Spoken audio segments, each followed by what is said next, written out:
Hello friends, আসসালামু আলাইকুম। তানজিলাস creation চ্যানেলের আরও একটি নতুন ভিডিওতে আপনাদের সবাইকে ওয়েলকাম। আজকে আমি নিয়ে এসেছি আরও একটা নতুন ভিডিও। অনেক দিন আপনাদের সাথে কোনো রেসিপি শেয়ার করা হয় না, তো আজকে ভাবলাম যে একটা রেসিপি শেয়ার করি। তো সেই জন্যই আজকে এই ভিডিওটা আমি মেক করেছি। তো আপনারা দেখুন আপনাদের ভিডিওটা কেমন লাগে।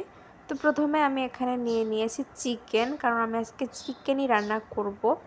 তো তারপরে এর মধ্যে আমি একটু লবণ, তারপরে দিয়ে দিচ্ছি একটু হলুদের গুঁড়া, আর দিয়ে দেবো একটু মরিচের গুঁড়া। এই লবণ আর হলুদ আর মরিচের গুঁড়া এগুলোকে ভালো করে মিক্সড করে এটাকে আমি মোটামুটি 15 মিনিটের মতো রেস্টে রাখবো। আপনারা চাইলে আরও কিছুক্ষণ রাখতে পারেন। তারপর আমি এখানে একটা মশলা রেডি করে নিচ্ছি চিকেন রান্নার জন্য। তো আমি এখানে প্রথমে নিয়েছি একটু জয়িত্রী, নিয়েছি একটু গোলমরিচ, নিয়েছি দারচিনি, ছোটো এলাচ, জয়ফলটা একটু কম দেবেন কারণ জয়ফল একটা স্ট্রং ফ্লেভার থাকে সেই জন্য। আর নিয়েছি জিরে। এগুলোকে একটু ভালো করে শুকনো খোলায় ভেজে নিয়ে আমি এটাকে গুঁড়ো করে নেব। আর এপাশে আমি চুলাতে তেল দিয়ে দিচ্ছি। এর মধ্যে আমি প্রথমে আলুটাকে হালকা করে ভাজবো। আমি আলুটাকে খুব বেশি লাল করে ভাজবো না, হালকা করে ভাজবো। তো আলু ভাজা হয়ে গেছে, আলুটা তুলে নিচ্ছি। এবার আমি একটু বেরেস্তা বানিয়ে নিচ্ছি। তো পেঁয়াজগুলো দিয়ে বেরেস্তা বানিয়ে বেরেস্তাটাকে তুলে নিয়েছি। এবার এই বেরেস্তা ভাজার তেলেই আমি চিকেনগুলোকে ভেজে নেব।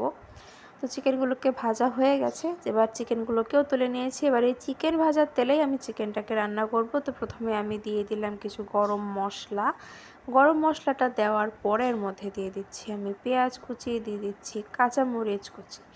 এবার এগুলোকে একসাথে একটু ভেজে নিতে হবে। তো এগুলোকে যখন ভাজা হয়ে গেছে তখন এর মধ্যে অ্যাড করব বাটা মশলা।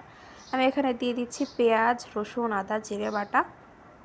তারপরে মশলাটাকেও বেশ সুন্দর করে একটু কষিয়ে নিতে হবে। আমি একটু পানি দিয়ে নিয়েছিলাম।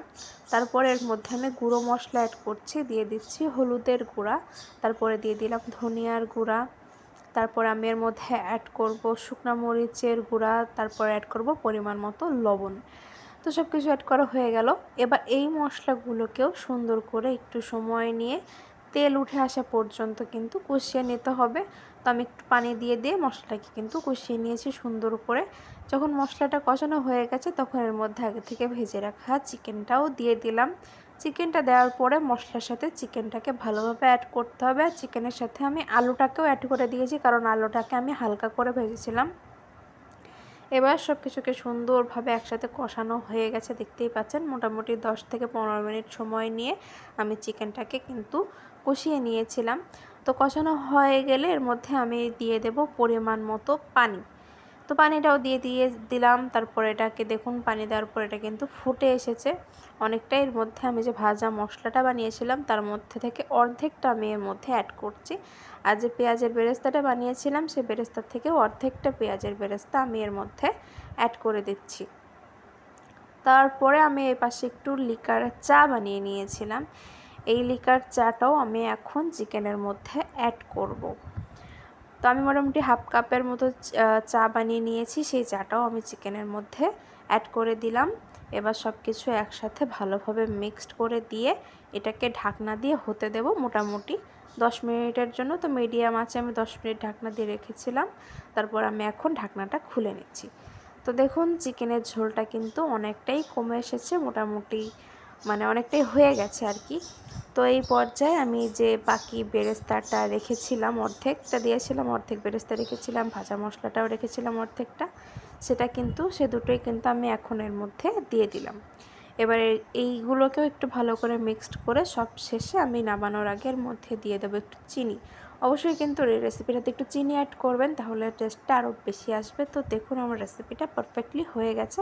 এবার এটাকে আমি সার্ভ করে নেব। তো দেখুন আমার রেসিপিটা একদম পারফেক্টলি ডান। আপনাদের রেসিপিটা কেমন লাগলো আমাকে কমেন্টে জানাবেন। এভাবে বাড়িতে একবার ট্রাই করবেন, আশা করি আপনাদের ভালো লাগবে। তো আজকের মতো আমি ভিডিওটি এখানেই শেষ করছি। আপনারা যারা ইউটিউব থেকে দেখছেন তারা আমার চ্যানেলটি সাবস্ক্রাইব করবেন, যারা ফেসবুকে দেখছেন তারা পেজটি একটা ফলো দিয়ে দেবেন। আজকের মতো এই পর্যন্তই, বাই বাই।